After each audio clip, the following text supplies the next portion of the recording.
اور ایک اور سوال غلام رسول دہلوی صاحب آپ سے اس کا جواب جاننا چاہوں گی. جو پہلے کالر نے پوچھا تھا ہم سے کہ ان کے بیٹے کا نام یا نواسے کا نام شاید محمد یوسف اور محمد یونس رکھا ہے اور اللہ نے بہت تمام نعمتوں سے انہیں نوازا ہے, تو وہ کیسے شکریہ ادا کریں؟ صرف عبادت کریں یا پھر کوئی اور طریقہ بھی ہو سکتا ہے؟ جی, بہت خوبصورت نام رکھے ہیں یوسف اور یونس, اور یہ کیا ہی نام ہے. یوسف علیہ السلام کو یوسف کیوں کہا گیا, اس نام کے معنی کیا ہیں, یہ سمجھ لیں تو آپ کو بڑی خوشی ہوگی اور آپ کو فخر ہوگا اپنے بچے کے نام پہ. یوسف کے معنی ہوتے ہیں, ایک معنی تو بہت خوبصورت جمیل, جس کی وجہ سے کہا گیا حسن یوسف پہ کٹی مصر میں انگشت زنا, سر کٹاتے ہیں تیرے نام پہ مردان عرب. حسن یوسف دم عیسیٰ ید بیضا داری, آنچ خوبا ہما دارن تو تنہا داری.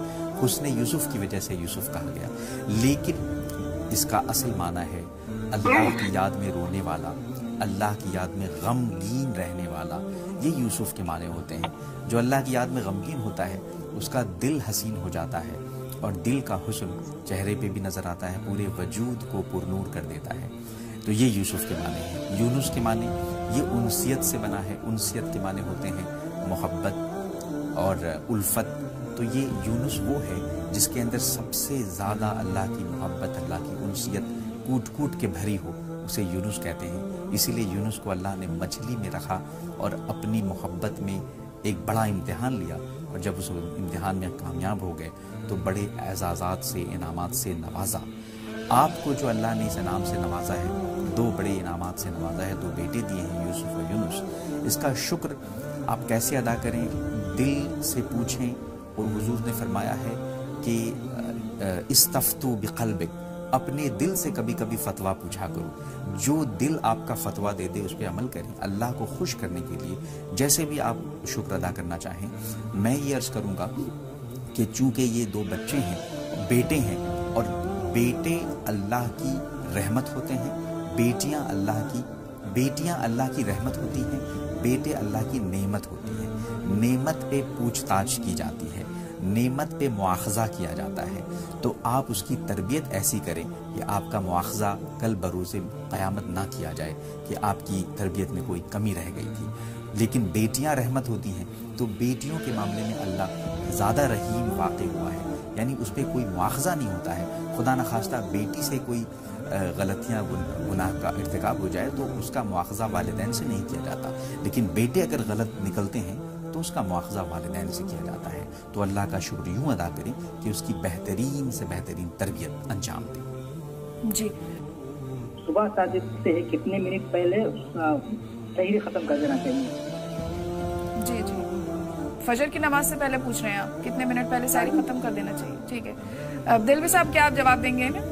حدیث رسول صلی اللہ علیہ وسلم ہے کہ سحری میں تاخیر کرو اور افطار میں جلدی کرو, لیکن تاخیر کے معنی یہ نہیں ہے کہ آپ صبح صادق تک کھاتے رہیں.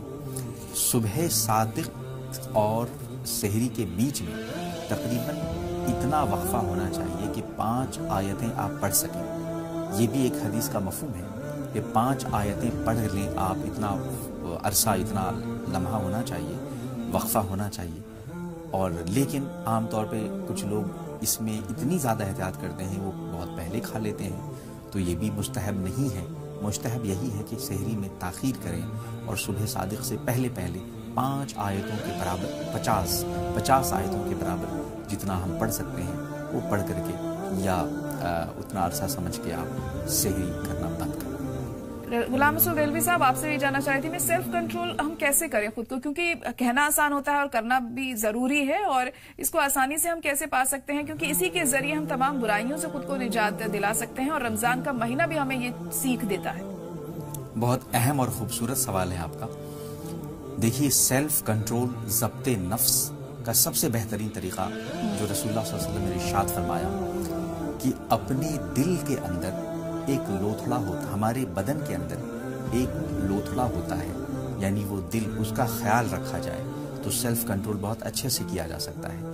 حدیث رسول اس طریقے سے ہے, ان فی الجسد مضغۃ, there is a piece of flesh in the body, جسم کے اندر ایک گوشت کا لوتھڑا ہے. اذا صلحت صلح الجسد کلہ, if it is sound the whole body is sound. یہ ٹھیک ہو جائے